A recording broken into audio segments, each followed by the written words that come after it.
Well, hello there, YouTubers. So today I want to talk about something a bit controversial in the bicycle community, but I don't care. So I want to talk about e-bike law. Now, you see all these things on Facebook about, them confiscating all these e-bikes and saying anything with a throttle is illegal. That's actually not true. There used to be a law where you was allowed a throttle, but only a 200-watt motor.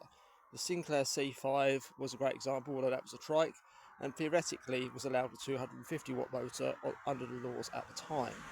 Now, you can still use a Sinclair C5 on the road today without any problem, as well as any original electric bike that has the 200 watt electric motor and throttle.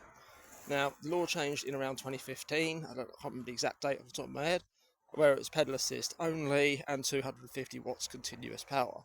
Now, that doesn't take into account instantaneous power. Instantaneous power is the inrush current from the motor when you pedal, and it's also considered as a duty cycle. So let's say the motor puts out 750 watts for 9 minutes, that's considered not continuous. If it puts it out for 10 minutes, that's considered continuous duty cycle and is beyond the rules. Now, with brushless motors, the only real limit is the temperature, so therefore you could have a brushless motor like this big that puts out 1000 watts for a certain amount of time before it overheats. RC car motors are a great example of this, although they run at much higher RPMs. So, basically everyone's saying, oh, that's, 15 mile an hour max and no throttle and all this rubbish. Well, I ride these things at faster than 15 miles an hour. So, these are 20 years old. So yeah, these are not e-bikes. These are retro Kona mountain bikes. There's no motor on here or anything like that. It's just a 3x9 setup and the old Mazzocchi forks and stuff like that. But yeah, I still go over the permitted limits on a pedal bike.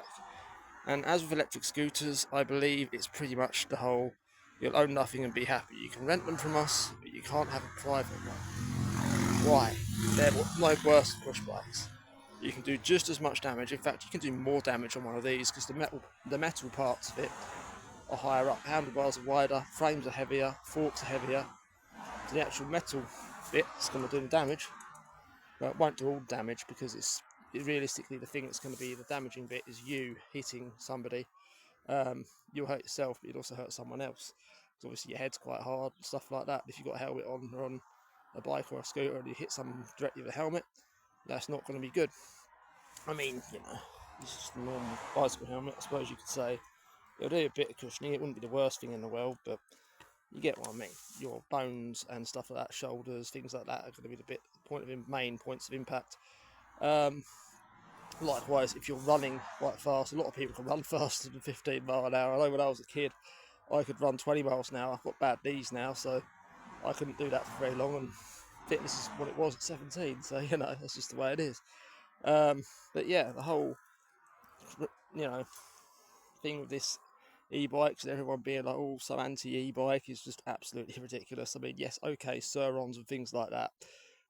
Yeah, I agree that a Suron is way different to a regular e-bike or even a 1000-watt e-bike or something like that. Likewise, a 1000-watt e-bike will do 30 miles an hour. I think that should probably be the limit, 1000 watts or 7. I call it 750 because you have 750 mid-drive can do what a 1000-watt hub motor can do.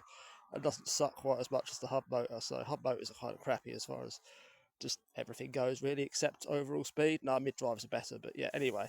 I'll get onto the whole, that's a subject for another video. Basically, with a hub motor, you get a puncher, you have to take the whole wheel off and mess around with that, whereas if it's a mid-drive, you just take the wheel off like normal, there's no bolts to undo, it's just a QR skewer, pull that out, put your tubeless shmoo in, a new tube, whatever, and away you go again. But anyway, that's the topic of conversation for another video. In fact, I think I've already made a video on that. So I'm filming on a really crappy mobile phone at the moment, but you get the idea. So yeah, that's just one of those crazy laws, in my opinion. It's just like, why? And as far as Surons go, I think you should be able to register them way easier. I think you should be, if you can buy them, they should put legislation in place like other places in Europe where you can have chassis sticker insurance. So you basically buy your insurance from like the post office on a sticker. It goes on the sticker of the chassis. You get like a number plate, and that's it. There's no complicated MSVR ones or IVAs or any of that crap. Because it's just silly for a vehicle at that low power. I think anything that goes slower than 60 miles an hour should just be a very basic, MOT style test. You take it to a test centre, they determine if the brakes work. Has it got basic lights? has it got, you know, indicators, that kind of thing, jobs are good. And I mean, even if it's only a daytime MOT, because obviously lights are a little bit more complex as far as verification's concerned.